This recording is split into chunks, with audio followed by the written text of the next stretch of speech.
Bienvenue à cet après-midi qui va sûrement être stimulant, original et very, very interesting. I'll remind you, please, to turn off your cell phones, but keep tweeting. I'd like now to introduce the moderators of our two sessions this afternoon. Those moderators, in turn, will introduce their panelists. And so the panel immediately following me is going to be moderated by Jeanette Kelly, who is the host of 5 à 6, an arts reporter for CBC Radio 1's Daybreak, where they apparently spoke of the conference this morning. That is CBC Montreal's flagship radio show. She's worked for CBC Radio in Quebec City. She hosted Breakaway, the afternoon current affairs program, and Radio Active, a national program devoted to the music Quebecers listen to. She's also spent 10 years working for the Ontario Ministry of Intergovernmental Affairs as a policy analyst. She is a Francophile from Ontario with a master's degree in Quebec literature and a fully bilingual family. And maybe you didn't know I'm going to read all of this. You like running, yoga, tennis, playing the piano, Italian cuisine, baking blueberry pie, and frequenting the galleries and concert venues of Montreal. Picking blueberries. We found all this by hacking your email account. The panel following this will be hosted by Zia Tong. Where are you, Zia? Who I had the pleasure of teaching many, many years ago. Well, not so many years ago. Trying to insult me, but not but compliment you. And who's gone on to an amazing career that had nothing to do with what I was able to teach her. She is a Canadian television personality and producer. She began hosting the CBC television series Z in the 2004-05 season, succeeding Sharon Lewis. For this, she was nominated for a Gemini Award for Viewer's Choice for Lifestyle Hostess in 2005. After that, Tong moved to CTV to host the new television series Island Escapes, and starting in January 2007, she worked as a host and producer for Wired Science on PBS and The Leading Edge on the Knowledge Network. She's also written for Wired Magazine, blogged on the Wired Science site, and was a reporter for Nova on PBS. After joining Discovery Channel's Daily Planet as a guest host, she was named the new permanent co-host of that daily science program. So I invite Jeanette now to come to the podium, or are you going to do it from there as you wish? Well, I do have a microphone, so I thought I'd just stay here. Okay. This is a chat. This is going to be a conversation. So thanks very much for coming this afternoon. It's lovely for me to have this opportunity to be here and to listen in on this conversation. I do, as you know, if you listen to Daybreak, have a passion for arts and culture, and I'm constantly puzzled by this question of what makes something successful, what makes a breakthrough, how do you achieve success? And of course, so far for us, so much of success is measured by what happens if you get to Hollywood and what happens there. So I'm thrilled to have our two next guests. Lynn Blum, who, as you can see from the posters behind us, has had quite a bit of success. Did you know that Meatballs gave Bill Murray his first film role? Of course, that was impeccable casting. And a great international success. And I think that we're going to hear, I'd love to hear anyway, how that happened and what were some of the secrets behind that. Fred Einesman is someone you will meet and fall in love with. He's a delightful storyteller. He's a Montrealer who also ended up in Hollywood with some of his Montreal McGill Medical School cred, and went on to working on in the studio when ER was being shot. He was key to the gritty emergency feel of being right there in the trauma wards of the hospitals for that television show. So once again, what was it that helped him make that? Well, how on earth did a doctor get involved, first off, in that show? So I think that we're looking at where these people went, and I think in the conversation, the stories, there will be some lessons, so I'm going to let them talk and tell their stories and exchange, and maybe come in from time to say, but what can we learn from that, or what is it? How does this help us understand how to promote and foster success in Canada? And of course, as you know, CBC Radio is always looking for new listeners, so we too are looking at what makes us successful, or what could we be doing as a broadcaster, as a television producer, and as a corporation which is increasingly interested in reaching out digitally.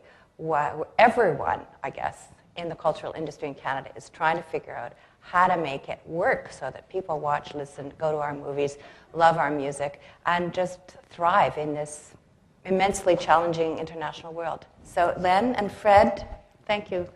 I met Fred, a month ago? Yes. Something like that. And we started talking. It was in Los Angeles. And within 5 minutes, I loved him. And I thought, this might be a good conversation to have here in front of all of you. So it's just a conversation, and I'm learning at the same time. So you were the worst CEGEP student in the history of Dawson College? I may well have been. Yeah. Why was that? It's a great start. I was sort of on the, I guess, the caboose of the 60s. And Dawson College, for those, we were, the original building was an old pill factory down on Selby. And the pill factory sort of was indicative of sort of the time that we were living in. And I was very, very involved, but sort of not focused, I guess. And I was writing on sort of, as I said, that caboose of sort of hippiedom. And I was very involved. I was editor of the college newspaper and on the student government, and really involved. And I unfortunately forgot to go to class. And so by the end of my second year, I had 13 out of 13 incompletes. And they sort of thought perhaps I should do something else. And so they gave me credits for traveling and for just keeping a journal of my travels, which was very, sort of for me, you know, we're trying to do the lessons of this. It was people sort of opening that door and saying, there's an opportunity here, walk through this. And I did, and I came back and... You had to write in your journal? I had to write in the journal for 6 months and keep notes of everything I did, and then they sort of evaluated my journal, which meant they were happy that I kept one. And then made me go back to class and said, if you want to go on to McGill, you have to do 2 physics, 2 calculus, 2 chemistry, and 2 biology classes in 1 semester. So you did have to go to some classes? Eventually I did. How did you do with those? I did really well. You were focused? Well, because I think I got tired of eating SpaghettiOs on the, you know, when you're sort of 18 and traveling a lot, you eat a lot of SpaghettiOs. And I guess I decided that I wasn't going to spend the rest of my life eating SpaghettiOs. You wanted a future of some kind. I'm a different one than that. Yeah. So you wanted to go to McGill? McGill, I have, it's becoming a one-sided conversation. It's, I have to ask questions back. You know, I have a particularly strong affection for McGill because it opened a huge number of doors for me. It continues to open doors for me. It's a remarkable place. And I got a great education. And more importantly, it has an incredibly amazing international reputation. So those doors, every time I mention it, people go, oh, McGill. And it sort of is the entree into the room, always. My getting into McGill was not quite that easy. Because of my record, McGill's high standards, when I applied, I was told to meet a guidance counselor who went over my record and told me I was socially unadaptable and said I could never get in, which was shocking to me because I thought I was very adaptable. For any of you people who've been told you're socially maladjusted or socially unadaptable, it's one of the first keys to success. Right. Did anyone tell you that? It is clear that you're going to do just fine. Were you also told that, Lynn? I was a problem child, but I had very good marks, so they couldn't quite kick me out. Yeah. I could do little pieces of theater in the school. One day, but just before an auditorium, I lay down in the doors of the auditorium, so virtually everyone who entered had to step over me. And the principal came up and looked down and said, "Are you all right?" And I said, "I'm a little tired." But I could get away with that kind of stuff. Yes, the creative people often got away with that stuff. I'm not quite sure I got away with a lot. And so I was on, long story. It's not that long, it's been about 2 minutes. It feels really long. When you're talking about yourself, it feels really long. So you applied? I applied and sort of was, okay, now what am I going to do with the rest of my life? And I was lucky. There was someone at Dawson College, a guy named Robert Squee Gordon, who made a call and who knew me really well because I had worked with him on student faculty evaluations and was really involved. And he called and sort of said, ignore this guy's transcript. He's a good guy. Yeah. he'll be fine. And so they made the guy who told me I was socially unadaptable call me and apologize, and accepted me to McGill. And so I was really excited and motivated and did very well in my first year. And at the end of the first year, I was called into the dean's office, no offense, to the dean's office, who said, "You did really well." He showed me this graph of everybody who had sort of come from CEGEP, and it's really hard, the transition's hard, so people tended to go down to their average a bit. And there was one red dot who had gone up, and I was the red dot. And I was really pleased with myself. And I remember him looking at me, and I only tell this story because I think it's really important, once again, that people's perceptions of you sort of change the way you behave in the world, and they're often wrong.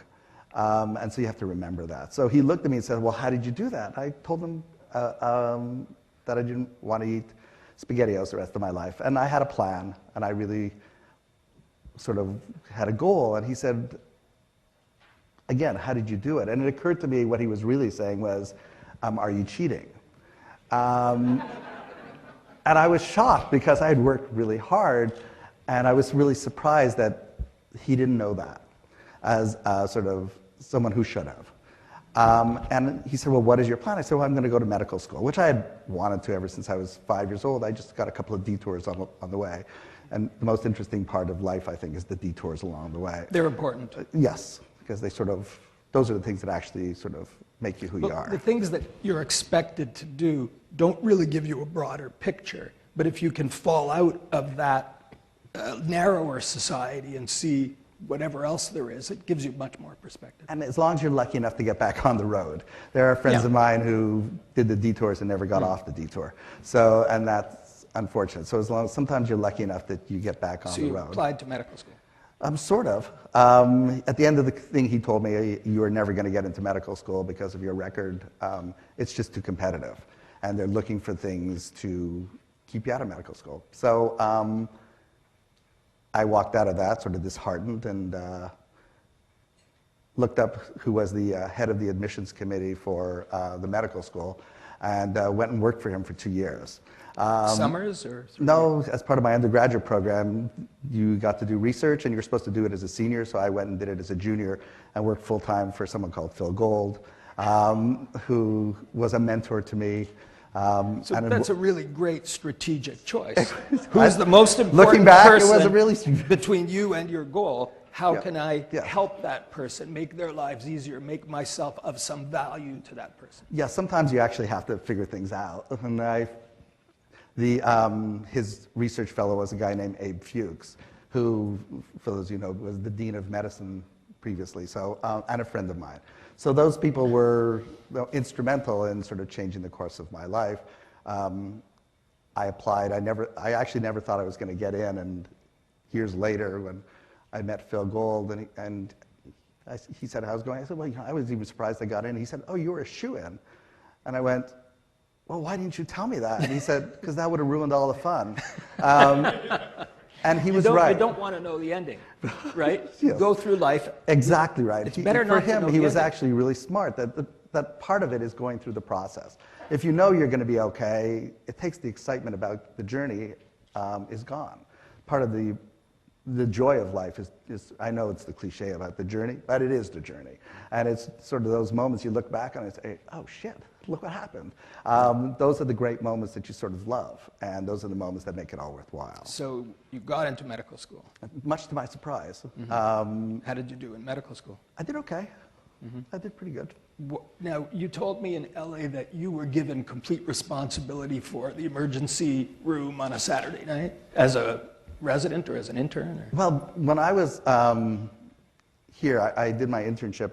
I was born at the Jewish General Hospital. I worked summers as an orderly on the night shift at the Jewish General Hospital. I have certain loyalty to that institution. When I graduated from medical school, a group in our class, all of us who felt the same way, all went back and interned at the Jewish General Hospital, which was a residence-based hospital at the time, meaning you were on your own.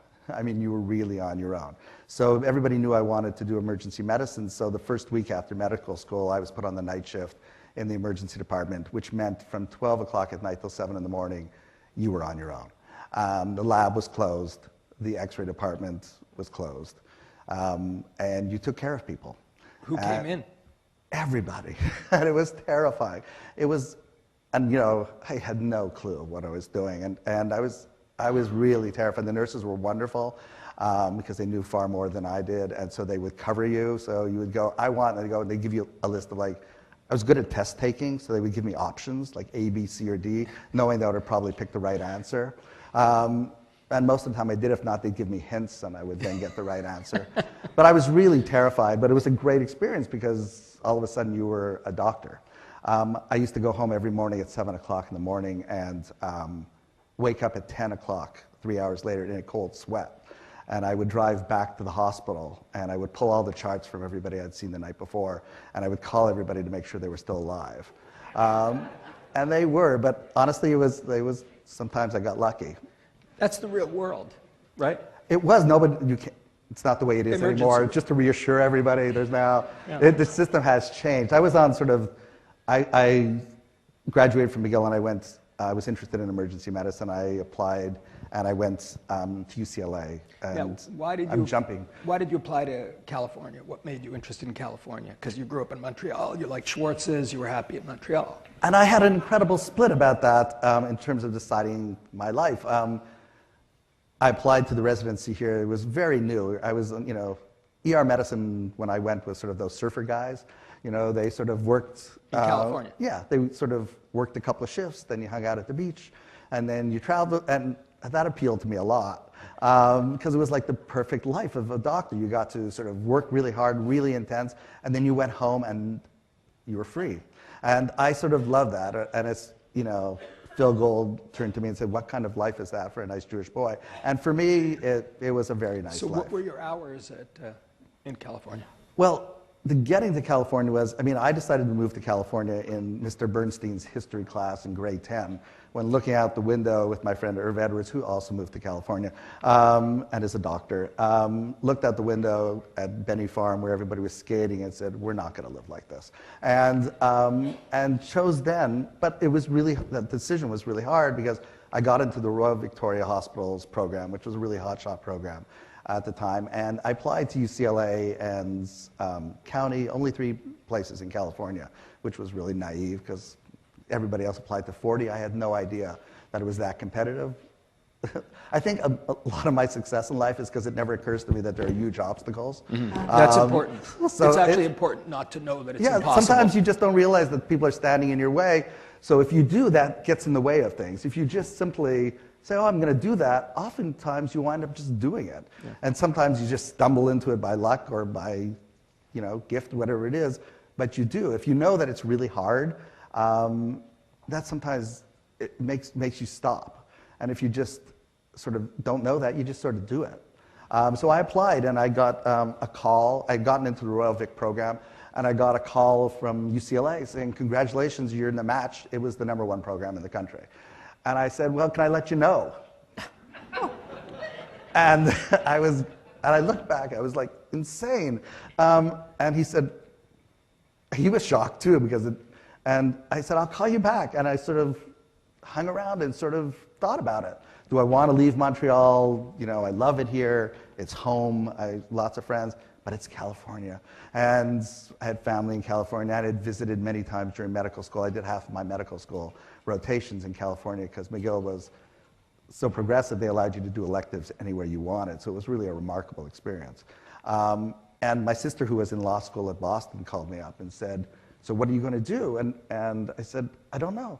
She said, misquoting it, said, you can always go home again, which for those of you who read the book, you can't. But she said, but if you don't do this, you'll regret this the rest of your life. Good advice. Because you have to sort of take the chance on that. So I called back UCLA 3 hours later, and the guy said, nobody does this.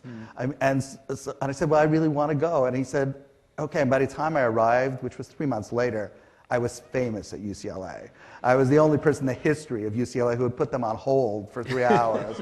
And so everybody knew about me, so I had to walk in with that. And I was sort of the only person in my program who had come straight out of internship. So I thought I knew the least.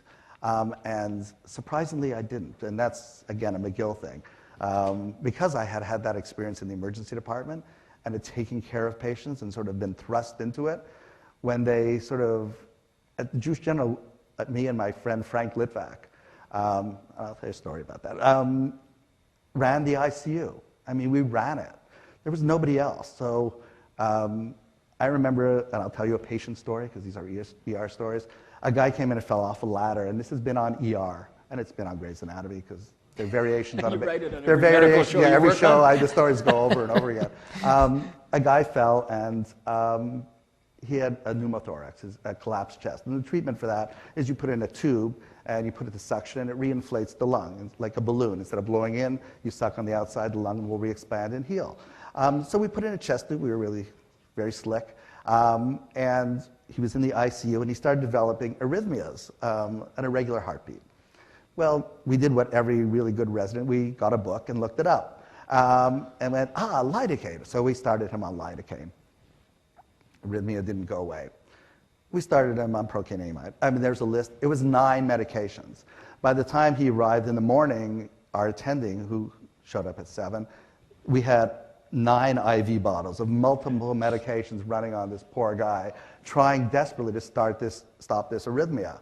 And the attending walked in and looked, like insane people, and walked over to the chest tube and pulled it back a half an inch where it was irritating the heart, and his arrhythmia disappeared. That has, Noah Wiley did that when he was Carter on ER. It's the same story. But I know more about antiarrhythmics than anybody I ever met. So when I got to UCLA and there was someone with arrhythmia, I was the guy. And because of that patient who managed to survive me, countless other people actually got treated really, really well. And so part of the lesson was sometimes the mistakes you make are the things that actually wind up saving lots of people and yourself later on. So I think that's the story. So you were working at a hospital at UCLA? Yes. In emergency specifically? In emergency department, but part of your emergency training is you rotate all over the place because they want you to do, cardiology. So if I did the ICU, I worked at the Veterans Hospital, and because I had run the ICU here, I never had to get out of bed. I mean, literally, people were totally panicked, and I could just say, do this and this, I'll sign the orders in the morning. And it was like, they were like, who is this guy? And it's because I had done it so much that you became that guy. You knew it. And there is a moment, like I was terrified most of the time in my training, and then there's one moment when suddenly you're not terrified anymore.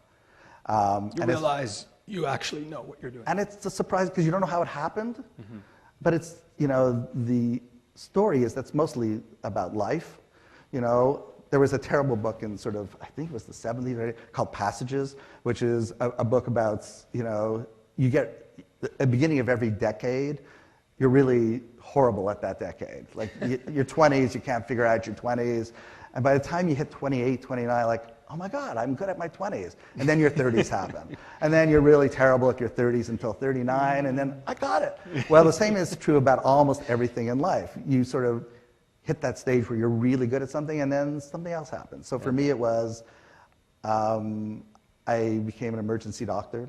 And so you finished your program at UCLA? Finished my program and did a fellowship, and it was what was referred to as the teaching fellow. I wound up going to other hospitals and teaching people emergency medicine, and really loved that because I like mentoring, because some people mentored me and were really kind, and I thought I had to pay that back. And where did you end up in terms I wound up at a place called Cedars-Sinai in Los Angeles. It's the the hospital to the stars. I know. And our daughter was born at Cedars-Sinai. Is that right? Yeah. Oh, that's fantastic. We have to tell your story. This is a very long thing. It's okay. And I wound up there, and it's and I know where we're going. So it's shift work. You're only allowed to work 15 days a month, nights, weekends. It's a very strange schedule. How long is the shift?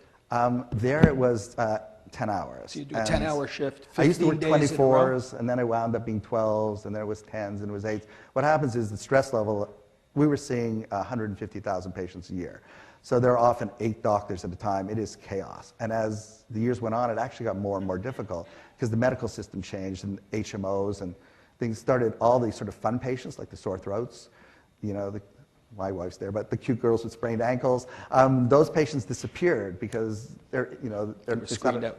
Well, you don't want those patients in an emergency department, so all you see all day long is chest pain, short of breath, abdominal pain. There are some days when I would have 14 patients with abdominal pain, and I had no idea who they were. I mean, because they all had the exact same story. They were just abdominal pain. And yes, so they limited the number of days you could work just to reduce the stress. So after 15 days on, how many days off would you get? Well, they would do like 3 on, 4 off. So I traveled a lot and had a really good time. And then I sort of said, well, that's sort of fun, but I need to do something else. And we've talked about this, I loved movies. I grew up watching movies. I watched movies on the CBC because you got to watch really great old movies on CBC because those are the movies I guess the CBC could afford. So I grew up watching all the 40s and 50s movies, which I loved. I used to go to Cinema 5, which I'm not sure if it's here anymore, and watch old movies and talked about movies constantly and bored the crap out of my friends, who finally said, oh, like, enough. Like, why don't you do something with this? And they said, well, just go to film school. So I applied to film school, thinking that it was USC. At USC, the film school. Like McGill's the medical school, USC is the film school. And never thought I would get in again. But thought at least that way I had an excuse to keep on talking about films. And they called me and said, well, we need your portfolio. And I was like, oh, I got this. And I said, well, you know, I don't have a portfolio. I'm a doctor.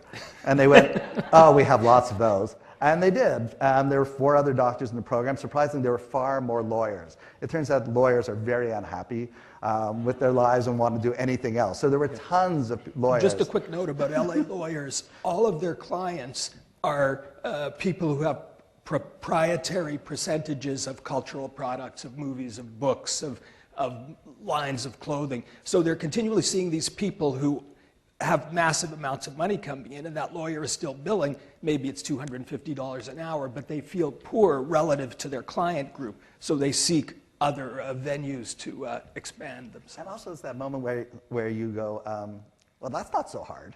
I mean, you just see all these people writing, you go, I'm smarter than they are, so they went to film school. And it was really one of the great fun times of my life because I didn't care about the grades. You know, I got a B in film school. You had medicine to fall back on. Yeah, I had a good day job. But it was like one of those, for me, a lot of my educational experience is just doing stuff that I like to do. Well, film school was the ultimate that. So we'd be up 4 in the morning editing films, and everybody who was at least 10 years younger than I were asleep on the floor. And I was wide awake editing because I did the night shifts. I mean, this is easy, Right. you know. And everybody would pass out, and I'd be up working and editing, and it was. Because I was a doctor, I rented a editing bay and put it in my house. So anytime the mood struck me at 3 in the morning, I could get up and edit in the other room. And it was fantastic. And I had a great time when I was chosen. USC has a pyramid program. They sort of filter you out. And at the time was something called the 480. It was, if you got the 480, you were chosen to direct the school project for that semester. And I got chosen to direct So you were the hot guy. Well, yes. But also because I was older, so they figured I wouldn't do crazy stuff. I did crazy stuff, really crazy stuff, really crazy stuff. And while I was doing that and having an incredibly good time, one of my classmates who was a doctor who had graduated 2 semesters ahead of me, so I was working full-time as a doctor in film school, getting a master's degree, called and said, I'm on this TV show, and if you don't come and help us, we're going to commit suicide. And I said, okay, well, sounds like fun. And that show turned out to be ER. And I thought it was for like 2 or 3 weeks, and I worked on it for 14 years. And that was a remarkable experience because John Wells, who ran that show, you were only allowed to be a doctor. There were 5 doctors on the show. And you had to have film backgrounds. So it was this rare group of people who had all gone through medical school, who all, for some other reason, decided to do something else. And they were like really smart, interesting people, but we had such an amount of input into the creativity of that show. It was like a unique experience. Now you reformatted how the visual experience of being in an ER, an emergency room, operates. Well, we did it on the fly. I mean, it was, ER, if you watch it now, there's lots of people here in the audience who are really young. It was a really good show, and sometimes if you've never seen it, it was sort of like Grey's Anatomy, but it was more serious. And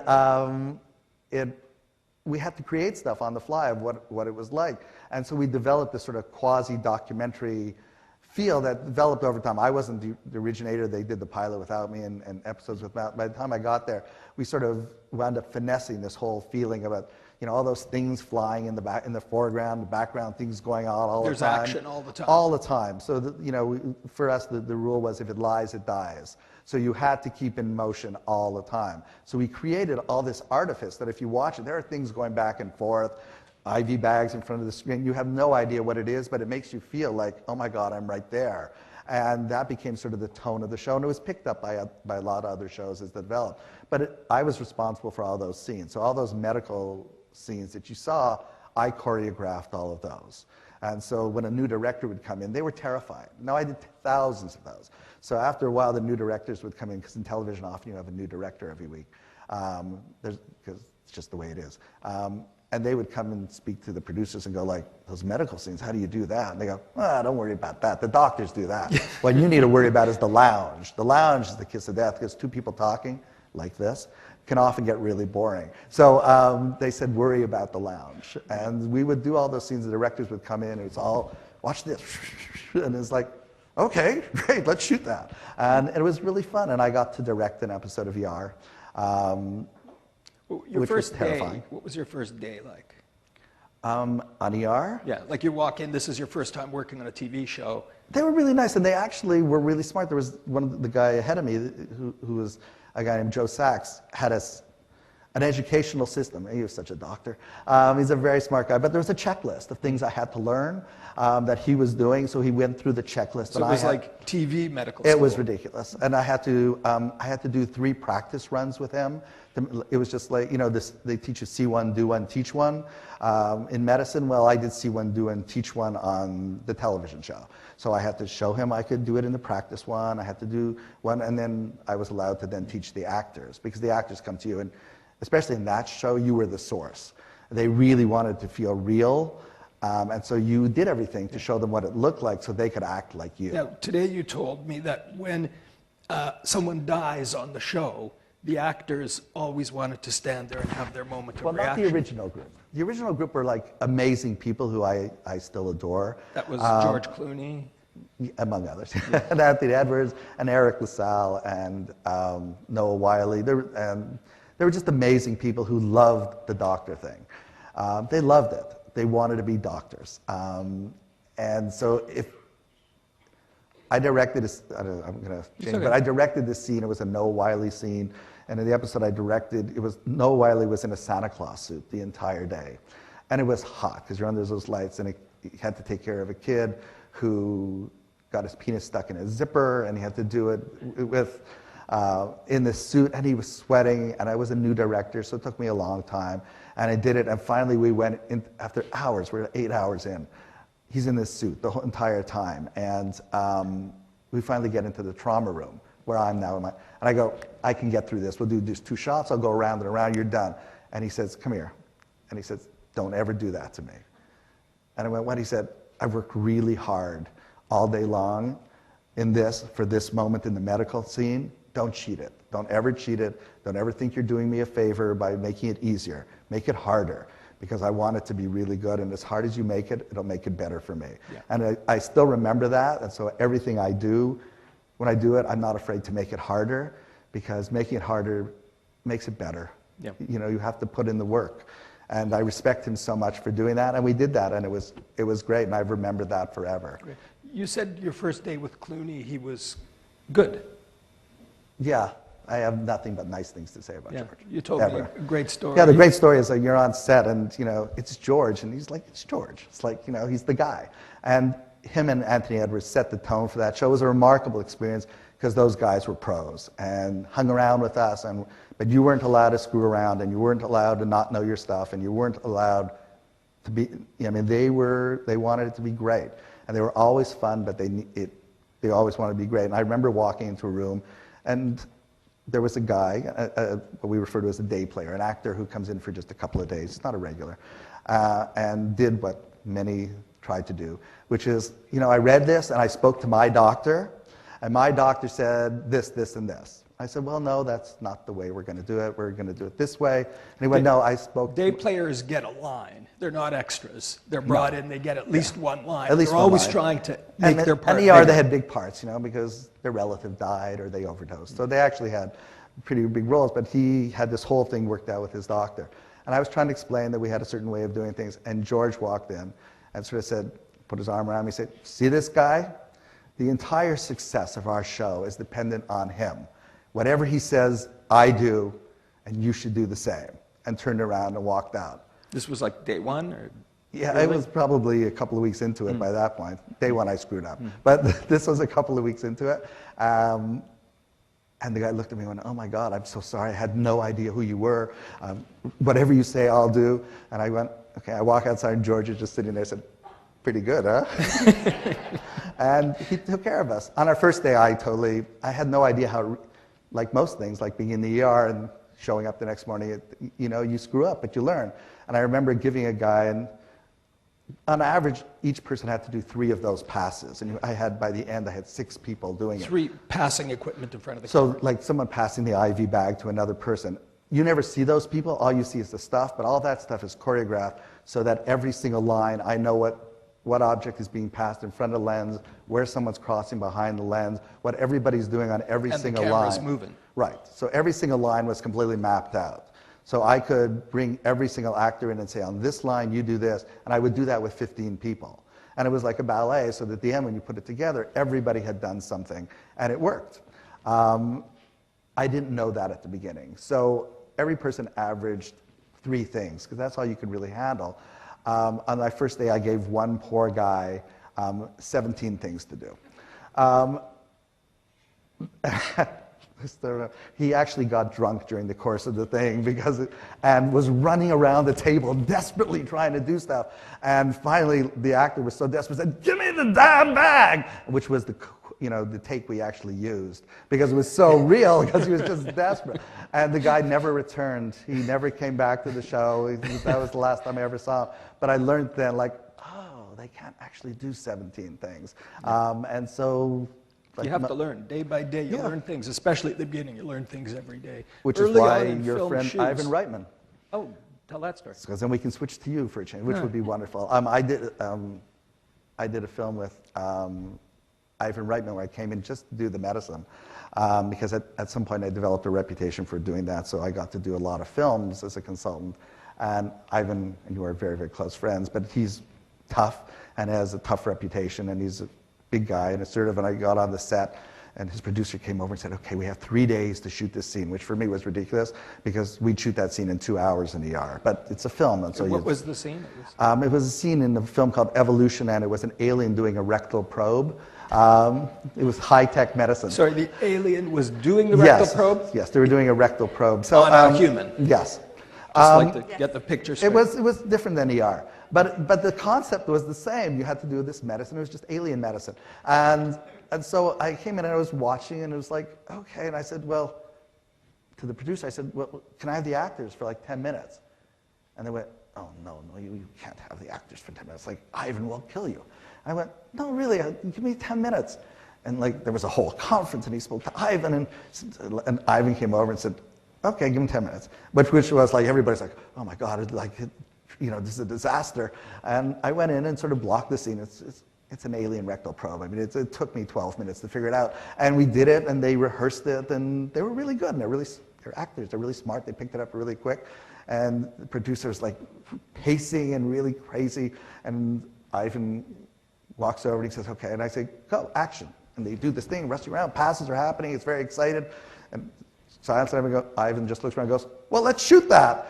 And that was it. And they shot it, and it was blocked for 3 days, which is a lot of money in film. They'd set aside 3 days of budgeting for the one scene. Which is hundreds of thousands of dollars. Yeah. And we shot it in 8 hours, which for me was really a lot. I would have done it in 2. But we shot it in 8 hours. And I just remember the moment of the producer walking over to me and goes, and took me like, Ivan loves you. And I went, okay. Because now you're 2 days ahead of Yes, schedule. and lots of money. The studio's very happy. Very happy. So, but it's those moments that you bring a certain expertise in, and you start to know this stuff, and then you become the expert. One of the reasons Ivan is possessive with actors is because there's a lot of improvisation on his sets. Not everybody, not the day players, the lower level actors, they just do their lines, but he hires the stars who can really improvise, like Bill Murray, and he'll have them do it, then he'll say, give me something totally different, and they'll do it differently. So Ivan doesn't want other people affecting the improvisational process. Which is, as you told me last night, the story about Meatballs with Bill Murray, who was just starting off. It was his first movie, which was amazing, and we were talking about... There's just so much comedy coming off of the guy. So they would do another version. You told me this last even on Stripes, that one, there's a scene where the drill sergeant has the guys in the barracks and they're just meeting each other, and he goes around in a circle and asks each guy to say a little something about himself.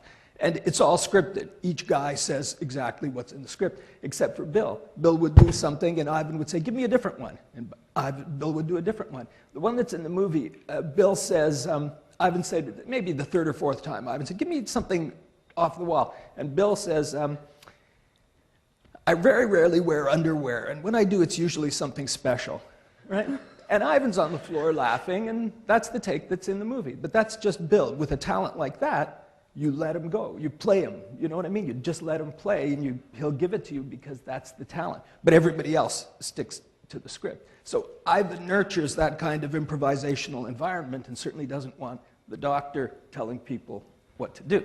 Which becomes the issue when you are the source of knowledge. That's right. Because the interesting thing about being the doctor on a medical show is you're the authority.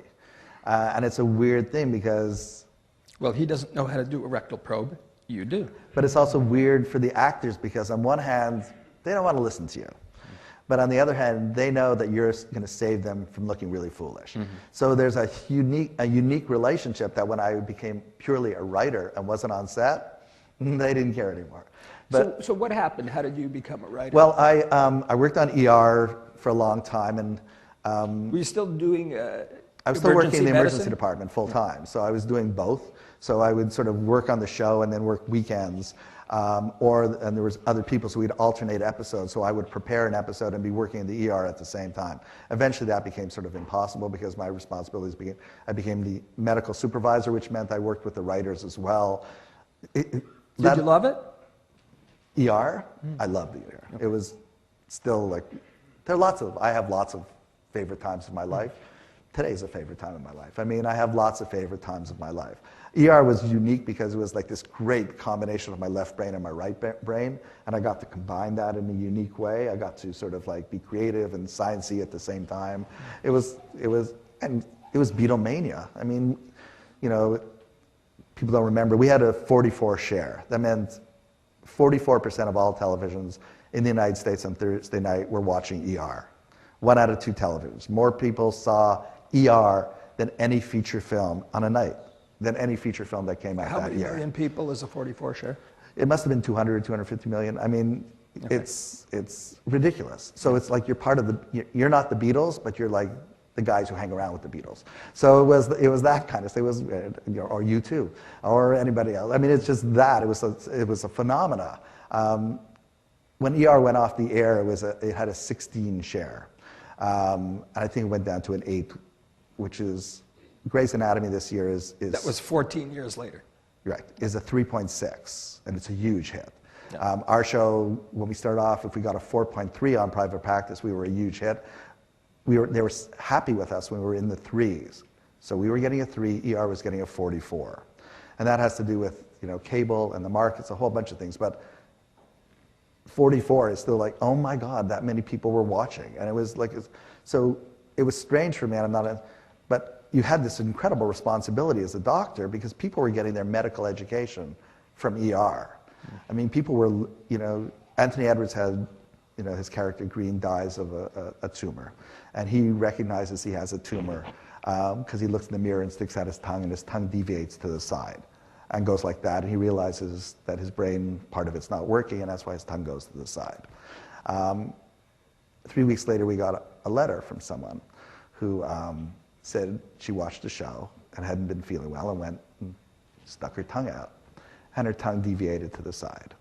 and went and had brain surgery, and they said if you had waited a few more weeks, we wouldn't have been able to save you.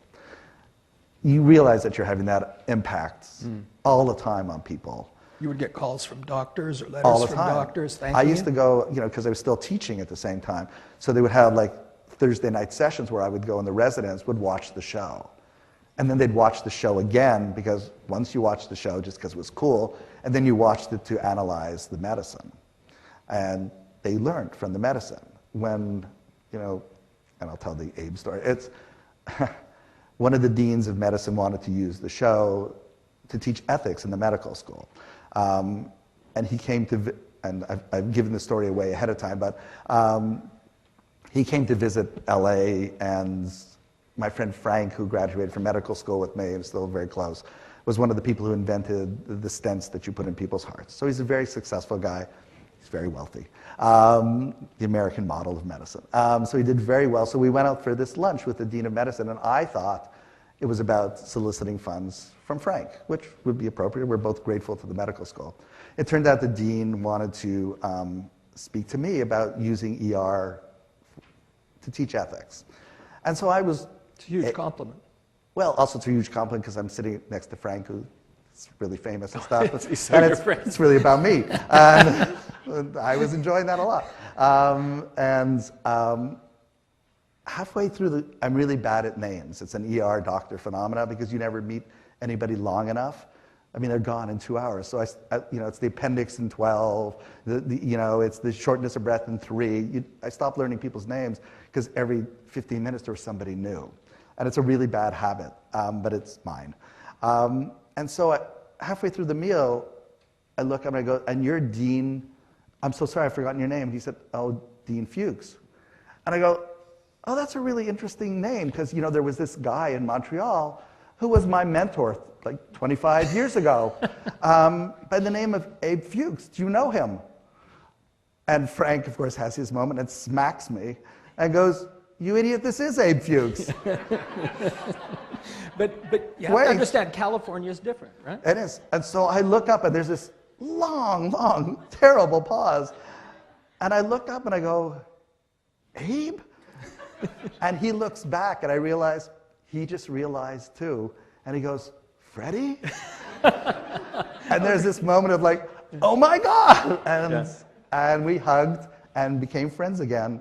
And changed the whole conversation changed because it was a classic Montreal moment of like, we were laughing last night that like my wife thinks there's only 12 people in Montreal because as soon as you mention to someone, they go, "Do you know?" And you always do. And if not, you know their cousin, or you dated their cousin, or their cousin. Mm-hmm. Last night we went out and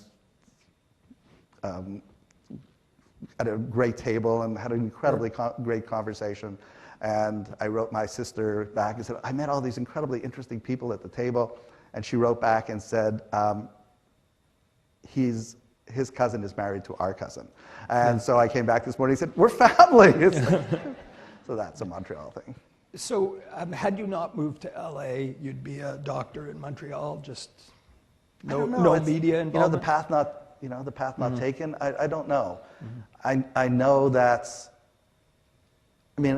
I've been thinking about it a lot because the whole point of the conference is, the Canadian part of it and trying to figure out how my being Canadian has it's affected my writing, certainly. My characters are always nice. I'm always in the writer's room. In television, you all write in a big room together, break ideas, and then you go off. So often they would have my characters do terrible things. I go, "No, we can't do that." And they'd look at me and go, "You're so Canadian." It's like, it's okay if he does something bad every now and then. So I've learned, to make my characters every now and then do something bad. But I have a more communal sense about things, I think. And part of that's my ER training, but part of it is just sort of growing up in Canada, that sharing is easier, that I don't need the glory as much. And I think that's affected sort of the way, I think part of my success or what I've achieved is because that Canadian thing of sort of getting along with people and sort of respecting people and part of that cultural thing has served me in good stead. Me too. How did you get into writing, just to quickly, because writing, it's one thing being a medical consultant, it's another thing being a creator of Well, programs. I was directing episodes of ER, and I got a call from someone named Brenda Hampton, who ran a show called Seventh Heaven, and I forgot this, my wife is whispering it to me, something about a teenage, because I didn't work on that one, so I have no idea, but it's really a cool show, and she's very famous. And she called me up and said, "Is this Fred?" And I said, "Yeah." She said, "Would you like to write and direct an episode of Seventh Heaven?" And I said, "Sure." And I hung up and I realized I didn't know who she was. And I had never written a full script in my life. You weren't familiar with the show? I had never seen the show. And so I watched 2 episodes and wrote a script. And that was it. I was really happy. I sat down, I wrote a script, and it's like 2 weeks before I'm supposed to deliver it, August 14th, and I get a call from a very, very distraught Brenda Hampton, who sort of said, like, "Where are you?" And I went, "Oh, I'm right here." I was like, "I'm in town, I'm working." She said, "No, I gave out 2 spec scripts to people. One of them has taken off, this woman, so I have to write it, and I'm afraid you're going to do the same thing to me. When are you going to come in and meet with us?" And I went, "I'm supposed to come in and meet with you?" And I was so naive about how it was done. I just sat down and wrote a script about what I thought would be an interesting story. And she said, "No, you actually have to meet with us. It's a TV show. You have to talk to us about the show." And I said, "Well, I've already written it." And she was like, "Can I see it?" I went, "Well, the deadline, no, can I see it?" So she sent a courier over at 5 o'clock. And now I'm panicking because I went, I don't think I really know how this works.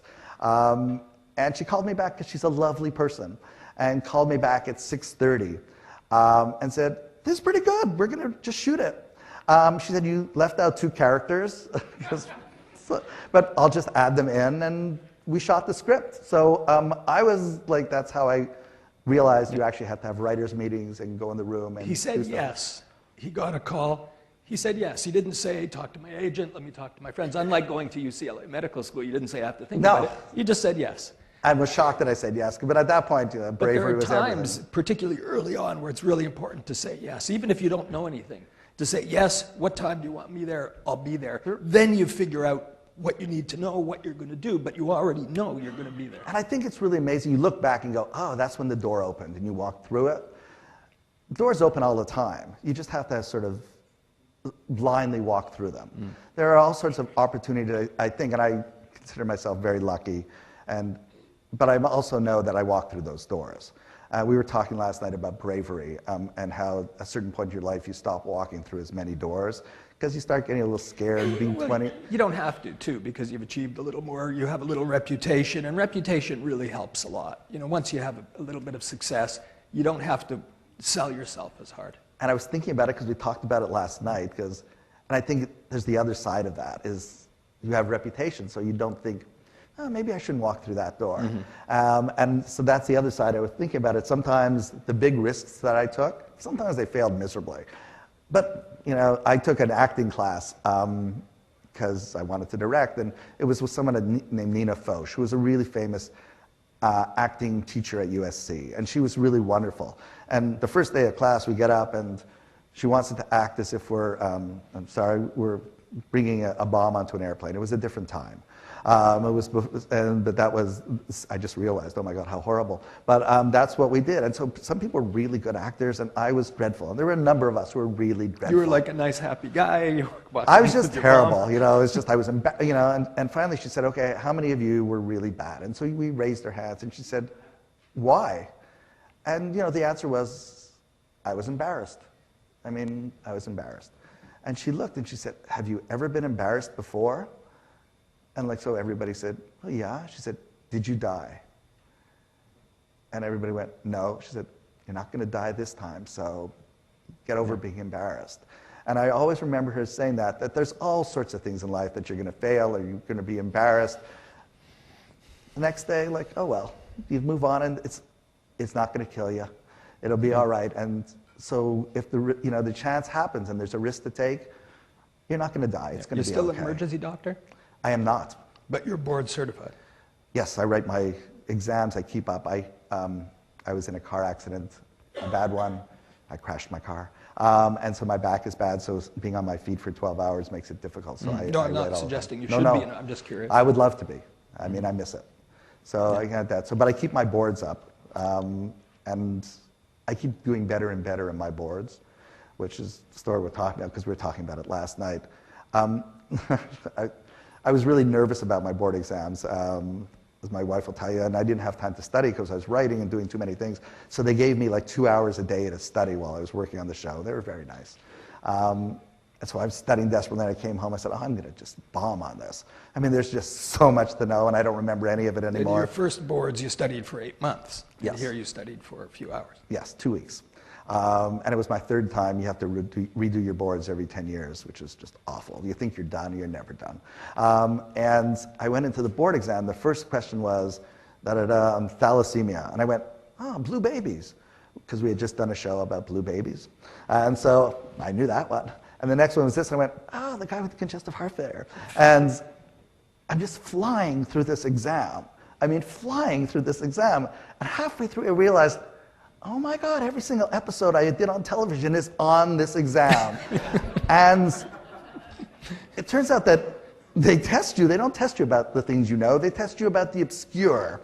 And of course, ER and private practice were about the obscure because nobody wants to know about the common. They want about the weird, rare things. So that's all I wrote. Especially as the seasons go on. And it you gets have to weirder find and more weirder, more and the questions on these obscure exams things. were weirder and weirder. I did great. I did incredibly well. So I am grateful for television for my medical education. Now, just another quick, you said that when you were dating your wife, she wanted you to wear a white coat on a day. You are sharing way too many stories. My wife met me after I stopped being a doctor when I was working in television. And I thought, you know, how cool I am. I'm a writer in television now. And of course, for my wife, my being a doctor was much cooler. And she lamented the fact that she never and has never got to see me wear the white coat and act like a doctor. So that's part of me that she's never seen. So unfortunately, we were driving home 3 years ago, and a guy... You were wearing the white coat? I was not, but we were in a car, and someone drove their bike in front of us and got crashed into by another vehicle. I wound up flying in the street, and so my instincts just kick in. So I just stopped, I ran outside. You don't think about it, it's just what you're trained to do. Stopped traffic, immobilized the guy, took care of him. There was another doctor, and another car came over and said, like, she said, I'm a research fellow. I said, I'm an ER doctor. She went, yours, what you do. Stabilized the guy. The paramedics came. We interacted. Paramedics transported the guy to hospital. And then, you know, I walked back to the car where my wife is waiting with a look I've never seen and goes, oh my God, you're so hot.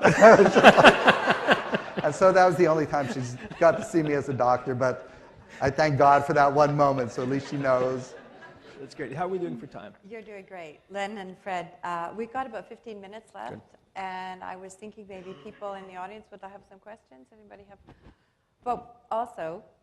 Thank you, Fred. That was great. That that's everything I wanted I've been to worrying hear about in the this for weeks. Like, what am I going to say? I feel I know you so much Yes. better now. Many stories. Yeah. What happened to me? Is that your Yes. question? Well, I want to know, Yeah, what kind of a Dawson student were you? How did you... I wasn't a make it? Dawson student. I was a very good high school student. My studies were, I was generally second in the class behind a brilliant Chinese girl or Indian girl, usually. But I was generally second. My studies in high school were interrupted by being told my father had 6 months to live, and I was given the job of giving him injections of Demerol. He lived longer than 6 months, so if the injections were every 10 minutes, every 10 hours when I started, then they became 8 hours, 6 hours. So my life increasingly became consumed with taking care of my father. But I was also a rock and roll musician playing in a band, so, and it was quite a good band, a 9-piece rhythm and blues band at the time. We could play university dances, high school dances. I was a bit young to play bars, but through that period I got old enough to play bars. Len and I are getting the band back together. Yeah, he's a drummer. So the band truck would come into the driveway in the early evening. It would honk. I'd give my father a shot to get him through the evening. I'd get in the truck, joke with the guys, get to the dance, flirt with girls, whatever happened, I'd play. As soon as and I'd be totally into every song, living in every song, because that was my escape. And at the end of the last song, I knew that I had to get packed up as quickly as I could to get back, because my father would be in pain. And I would get home, and I would say, "Do you want your shot?" And he would say, "No, tell me about your evening." And I would tell him the jokes the guys told in the truck, what the decorations were like, everything that happened. I would narrate my life to him. Maybe 10 minutes in, he would say, "Could you put on that Mozart clarinet concerto?" And he had a little record player in the little room. And I'd put on this Mozart clarinet concerto. It's very lively, very young. And I'd continue telling him about my evening with this music behind. And after maybe 20, 30 minutes, he'd say, "You can give me the shot." I'd give him the shot, and I'd continue talking until he was unconscious. I'd take the needle off the record player. I'd go and sleep on a sofa in the next room. And I used to think, gee, he really loves this clarinet concerto. He wants to play it every night. But later I realized it's the background music for his teenage son narrating his life, my life.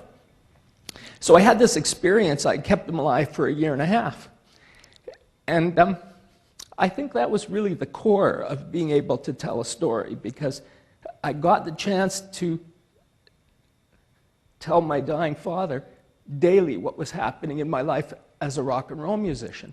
Now, after he died, I was still a musician. After high school, I didn't want to go to university right away. I knew I'd get a university education. My parents both had graduate degrees. I was not worried about that.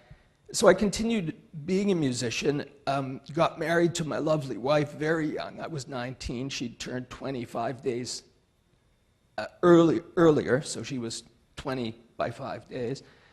And I essentially fell out of the middle class. I fell out of the educated class because I was traveling to the worst bars, the worst dumps. I'd play Detroit, I'd play Quebec City, I'd play Northern Ontario. We'd drive 1,000 miles for a one-night stand and come back. And that was an amazing experience, because instead of becoming a doctor, a lawyer, or whatever I was supposed to be, I was with these total idiots in these insane places. And who's in a bar in Kapuskasing, Ontario on a Monday night? I knew, and I knew, and I knew why his leg was broken too. So I was really, for the next 10 years, between being a touring musician, and I wasn't a great musician, and being a studio musician, where I played within myself, I was on time, I was in tune, I didn't make mistakes, but I certainly wasn't brilliant. I had this experience of really learning what the audience was like. The true audience, the audience that lines up around the block on opening night to see a movie. So I had 2 friends who were very interested in making movies. They loved movies. I didn't love movies. I loved music. I didn't see very many movies. As a boy in Montreal, I didn't see any movies. And then when I moved to Ontario, I was playing most weekends. But my 2 friends, I was still in high school. My friend Danny Goldberg, who I'd been in a band with, was 2 years older than me, went to McMaster University, and he said, "I'm not playing in bands anymore. I met this guy. We're making movies." So he said, "You got to meet my friend Ivan." So I met his friend Ivan, and we just hit it off. The 3 of us were very good friends. And after they'd be making movies at university, late at night after the gig, I'd bring my musicians to play music for their movies. Now, after I finished high school and didn't go to university right away, my days were free because I was a musician. I was working at night. So if they were shooting movies, I was available to help them, to stop traffic, to mix blood. They were my buddies.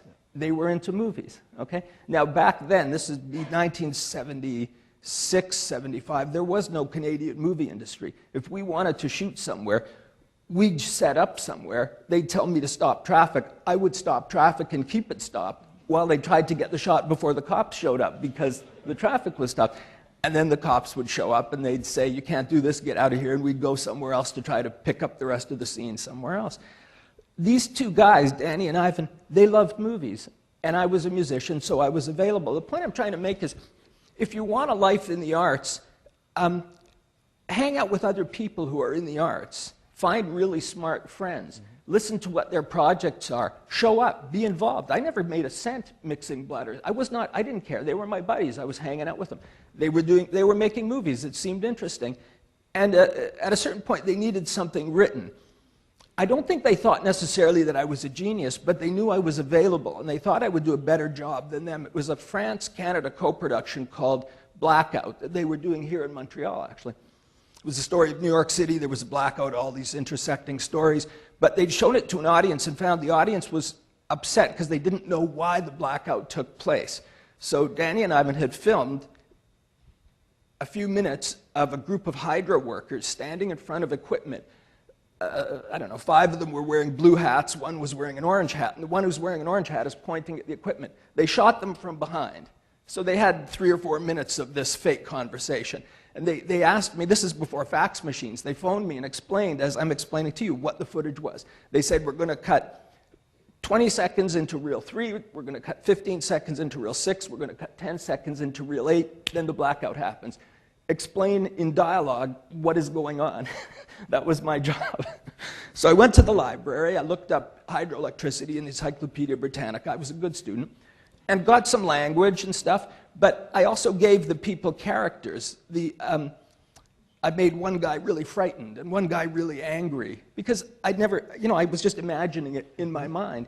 Then I had to go to the airport and find somebody who was flying to Montreal and give them this envelope full of script, because fax machines did not exist, and they were recording the next day. Okay, so they got it. Apparently it all went well. I've never seen the movie, but apparently it all worked. And that was your first script writing? That was my first writing, yeah. It's about saying yes. It's about making friends and being in the arts. It's about not becoming so consumed with being a better insurance salesman that you miss out on the arts. If you want to have a life in the arts, you have to take those chances. It's possible, and it's a great life. It turned out I was pretty good at writing, and we had the great good fortune of getting Bill Murray in his first movie and Bill Murray in his second movie.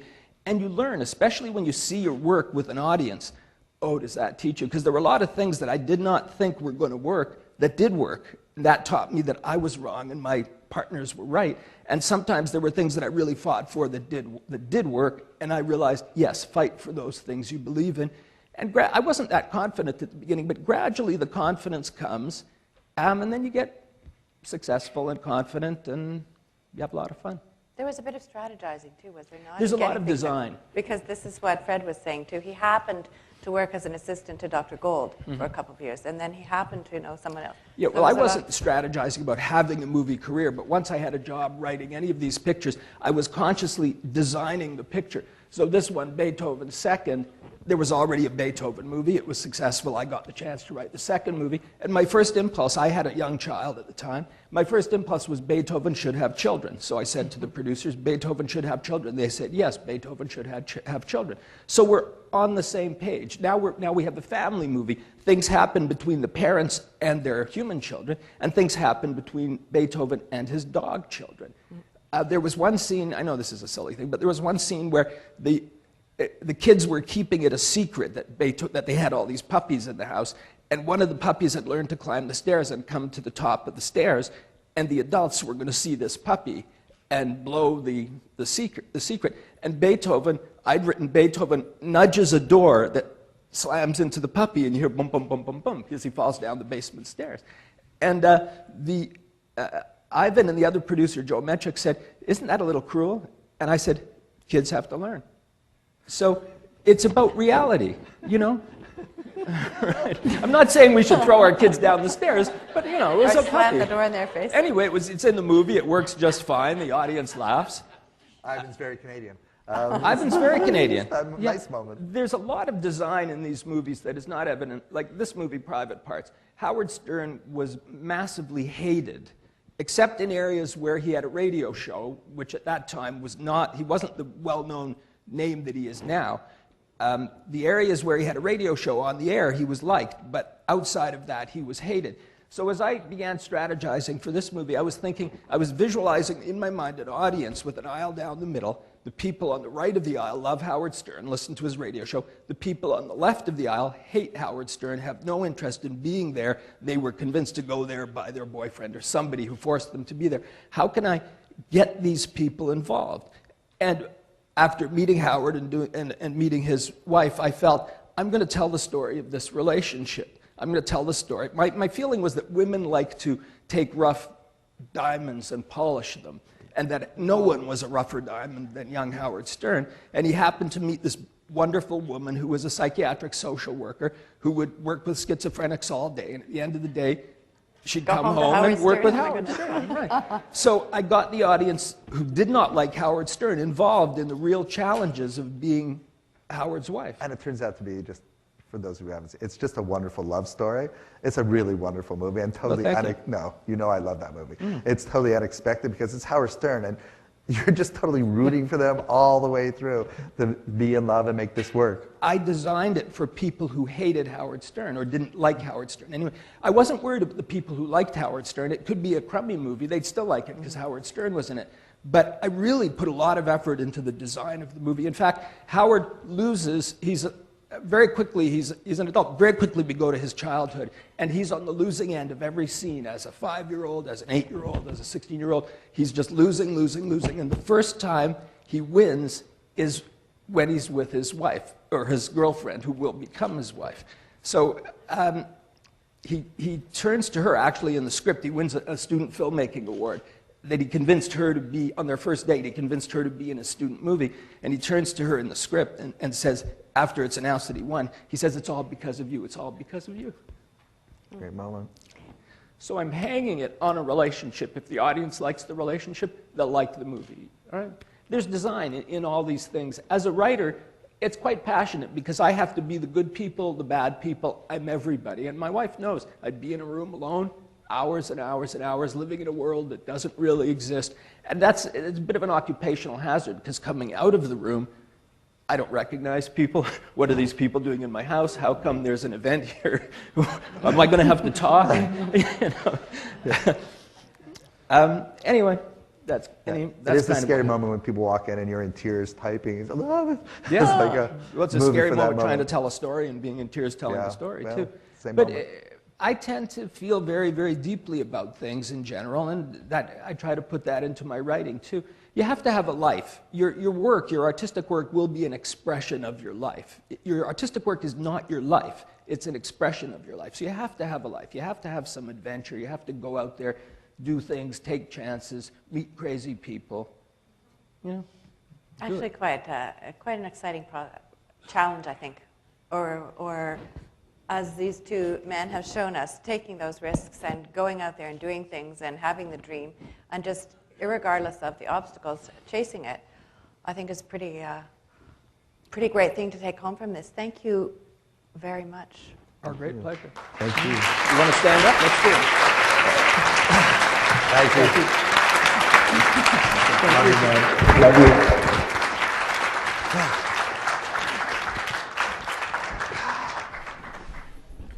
Yes, thank you very much. I remember talking several months ago to Mr. Blum, who suggested we get in touch with Fred Einesman, and then that developed into this conversation, which has been more than we hoped for. Fantastic. We have a coffee break now, 15 minutes. Please be back for the last but certainly not least panel on arts and culture.